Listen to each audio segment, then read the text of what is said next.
আসসালামু আলাইকুম। আজ 10 জানুয়ারি 2026 পুনরায় শুরু করিলাম মহান মালিকের নামে।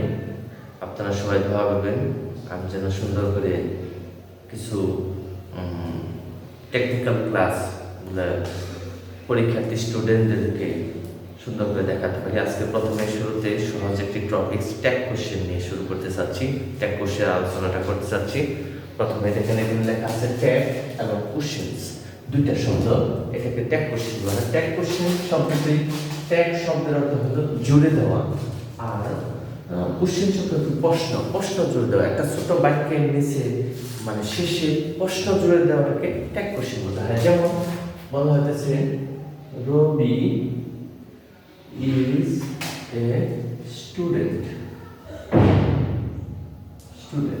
এখানে রবি একজন ছাত্র, ঠিক আছে না? তাই নয় কি?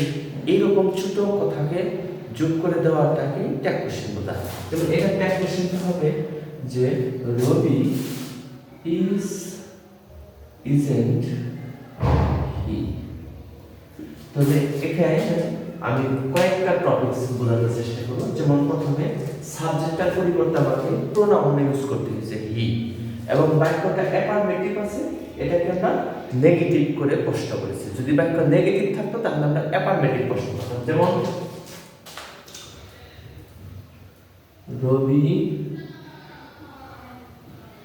ডাজ নট গো টু মাদ্রাসা। রবি মাদ্রাসায় যায় না। এটা একটা কোশ্চেন আমরা করব। পুরোটা এভাবে নিয়ে ডাজ হি। এখানে যে বিষয়টা হচ্ছে যে বাক্য যদি হাবোধক থাকে তাহলে আমরা প্রশ্নটি নেগেটিভ করব, বাক্যটি যদি নেগেটিভ থাকে তাহলে প্রশ্নটি আমরা হাবোধক করব। আরেকটি ফর্মুলা বলতে চাচ্ছি, ট্যাগ কোশ্চেন বলতে আমরা বলবো অক্সিলারি ভার্ব এবং সাবজেক্ট।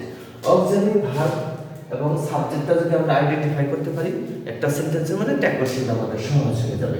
প্রথমে এখানে অক্সিলারি ভার্বটা ইজ, এখানে অক্সিলারি ভার্বটা হলো ডাজ। তাহলে আমরা যখন অক্সিলারি ভার্ব থাকবে বাক্যের মধ্যে তখন সেটা আমরা সহজে করতে পারছি। কিন্তু যদি অক্সিলারি ভার্ব না থাকে বাক্যের মধ্যে তখন কেমন হবে? যেমন ফায়ার বার্নস,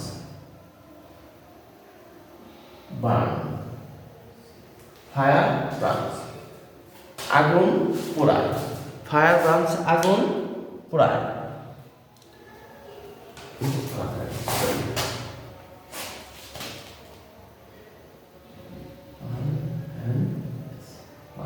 এখানে আমরা অক্সিলারি ভার্ব পাচ্ছি। তাহলে অক্সিলারি ভার্ব যখন আমরা না পাবো তখন সেটাকে আমরা ট্যাগ কোশ্চেনে কিভাবে করব? মনে রাখতে হবে যখন কোনো অক্সিলারি ভার্ব নাই রাখতে মধ্যে সাবজেক্ট কি? সাবজেক্ট হলো ফায়ার আগুন, আর বার্নস ভার্ব পোড়ায়। তাহলে অক্সিলারি এই আগুনের পরে এখানে আমরা ডু ডাজ ব্যবহার করব সবসময়। কি ব্যবহার করব? ডু এবং ডাজ। আর বাক্যটি যদি পাস্ট টেন্স হয় তাহলে ডিড ব্যবহার করব। যে এখানে যেহেতু আমরা প্রেজেন্ট টেন্স পাচ্ছি, বার্নস এস আছে, তাহলে আমরা মনে করতে পারতেছি যে এটা প্রেজেন্ট টেন্স, এটা হলো একটা সিঙ্গুলার একটা বস্তু। বস্তুর পরিবর্তে আমরা সবসময় কি ব্যবহার করব? ইট ব্যবহার করব, ইট। কিন্তু এখানে যদি আমরা ডাজ দেই তাহলে ডাজেন্ট ইট, ডাজেন্ট। আমরা ডাজেন্ট দিলাম কেন? আমরা জানি যে বাক্যটি হাবোধক আছে, প্রশ্নটি হবে নেগেটিভ। আর যদি প্রশ্নটি নেগেটিভ থাকে তাহলে আমরা কি মানে বাক্যটি যদি নেগেটিভ থাকে তাহলে আমরা শুধু ডাজ ব্যবহার করতাম উল্টো বাক্যটার মতো। আমি ক্লিয়ার করতে পারছি? আর কয়েকটা সাবজেক্ট সম্পর্কে আমি জানিয়ে রাখতে চাচ্ছি। যেমন one, anybody, all, no one, none, every, physical to day. যেমন আমরা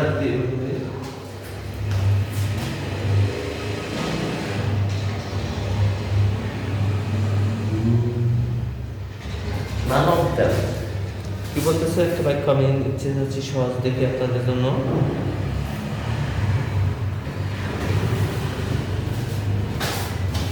everybody, everybody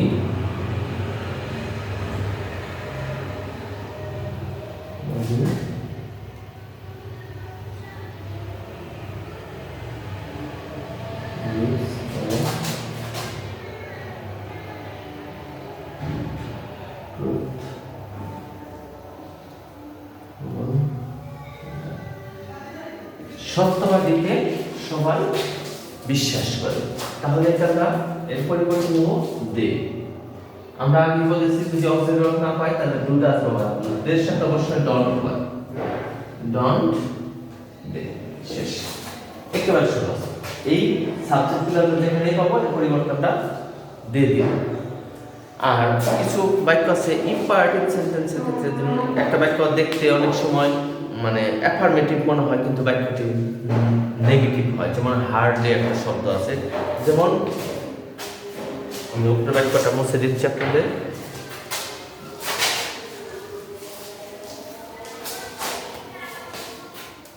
যেমন হি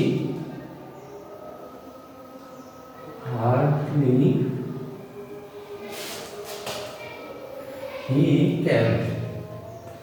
he can hardly do the geometric can